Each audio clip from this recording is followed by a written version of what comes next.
The Kind Man.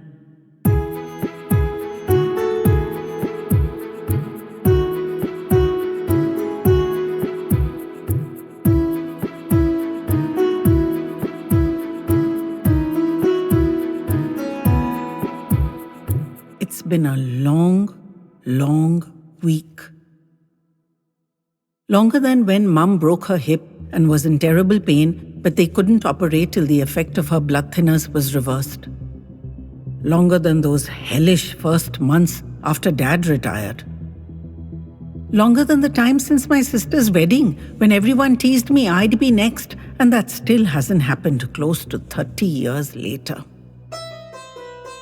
I've dressed carefully, polished my shoes, washed and brushed my hair into smoothness.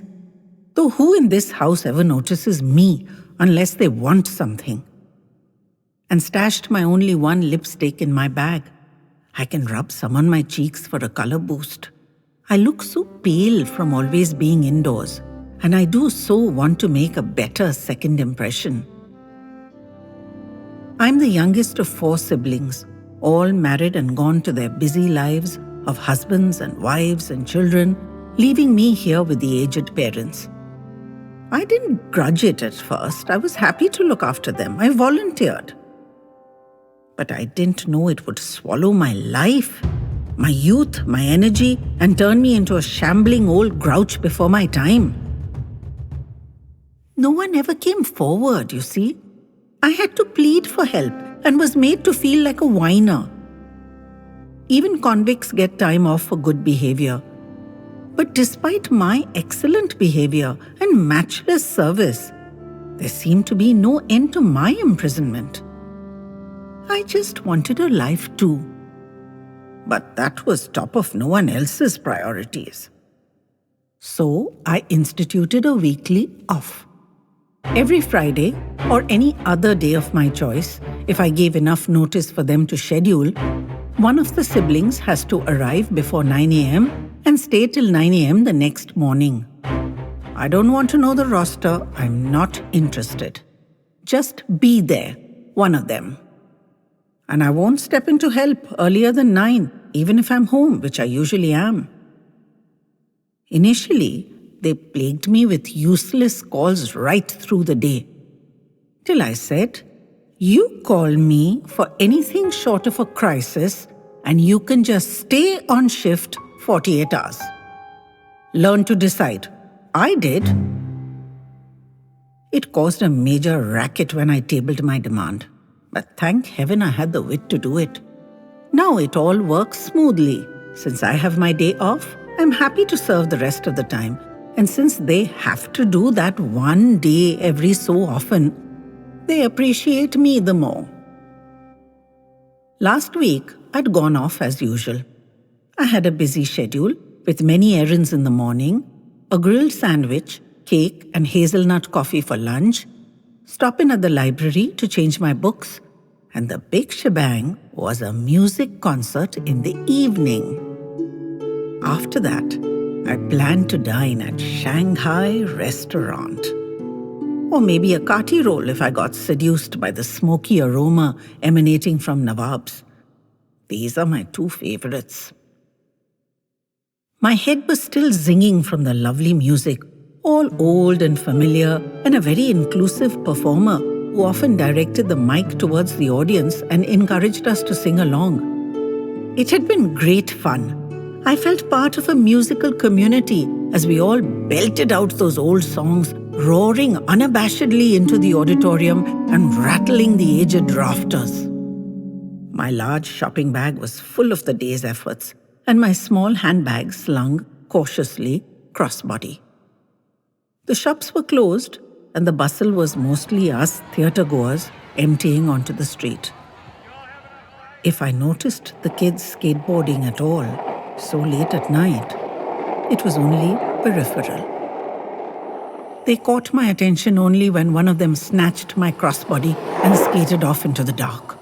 I cried out, but in seconds he or she was out of sight, and I was left standing there foolishly with my shopping in my hand. No money, no credit card, No phone, no house keys, which didn't really matter as I had no way to get home since I couldn't pay for my bus ride. Nobody paid the blindest bit of attention to my small cry for help. They may not even have noticed. It was over so fast. The back and sides of my neck burned from where the strap had been yanked off. I had to sit down for a while. I just didn't know what to do with myself. I'd never felt so helpless. I literally didn't have a cent on me. How was I to get home? Forget the dinner I'd been dreaming of all day. I didn't know any phone numbers anymore. They're now stored in that tiny phone and flown out of my brain, leaving space for other important matters.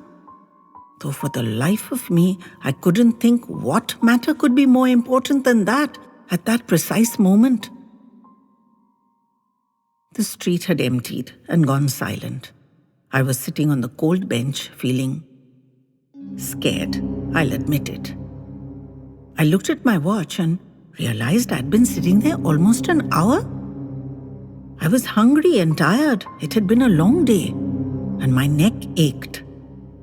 I should have been home and in bed by now, but I still didn't know what to do. I'd missed the last bus home. I knew that. Should I take a cab, explaining I'd pay at home? Could I walk home or to the home of one of my siblings? Everything was too far, and I'd have to lug my shopping bag, which seemed heavier every time I thought of it. I was trying to sort it out in my head when I felt a hand on my shoulder and looked up, bewildered. It was a man, gentle-eyed. He said he'd noticed me sitting alone in the dark and deserted street as he drove by and been concerned. So he'd stopped. I hadn't responded to his honking, he said. I hadn't heard it, I replied automatically. Yes, he said, he'd realized that. So he'd got out to check and seen the blood on my collar. My hand reached instinctively for it and came away wet, the whole area stinging again now that I was aware of it. He had such a kind face that I wound up blurting out the whole story about how my bag had been snatched and I didn't know how I was to get myself home and I'd missed the last bus and I had no money and couldn't remember any phone numbers. And how was it those children were out so late? And I needed to cancel my credit card, though luckily I had a very low limit and had used some of it today already, so they wouldn't get much out of it. Only disrupt my life and... Really, I was babbling too much. He listened patiently, then went back to his car and returned with the paper bag. He'd bought himself some sandwiches and fries for his dinner and offered to share them with me right there on the bench and just wouldn't listen to my protests.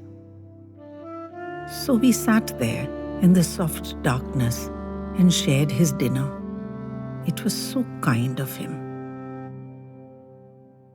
Then he insisted he would drop me home. This was his usual route home, though that day he was much later than usual, which turned out to be a good thing since he'd been able to help me. He picked up my shopping bag, light as a feather in his strong, solid grip, and escorted me into his car. I think I was crying. I must say in my own defense that I'm not normally so pathetic. But last Friday, when I was robbed in that shocking manner, I just fell apart. It was more than the theft. I know that now. It was shock, the violation, the helplessness, the feeling of being completely alone and unsupported. Who's there to look after me? That more than anything else, I think. He offered me a tissue from a box in his car and tactfully left me alone a few minutes while he found a bin for the remnants of our sandwich dinner. He drove me home, waving away my apologies. He put on some music so the silence wasn't intimidating. He spoke about himself. He was a bachelor and worked in engineering. I told him about my parents and my Fridays off. He counseled me to always have an emergency stash of cash on my body or in another bag.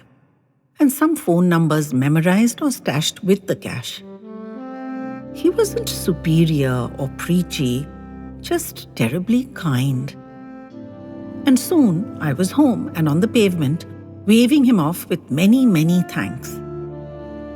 It was only as I saw the red tail lights shrinking into the distance that I realized I didn't even know his name, let alone anything else. How was I ever to repay his overwhelming kindness? So a week has passed, and my plan is to sit on that bench from early evening and look out for him every Friday evening for as long as it takes. He'd said it was his regular route home. I don't know the make of his car, of course, but I'm hoping he'll look out at that bench too and will stop if he sees me. I just want to thank him properly. Does that sound like a plan? A bit hopeless, even to my own ears. But my only chance. So I'm just going to have to take it. He was a very kind man.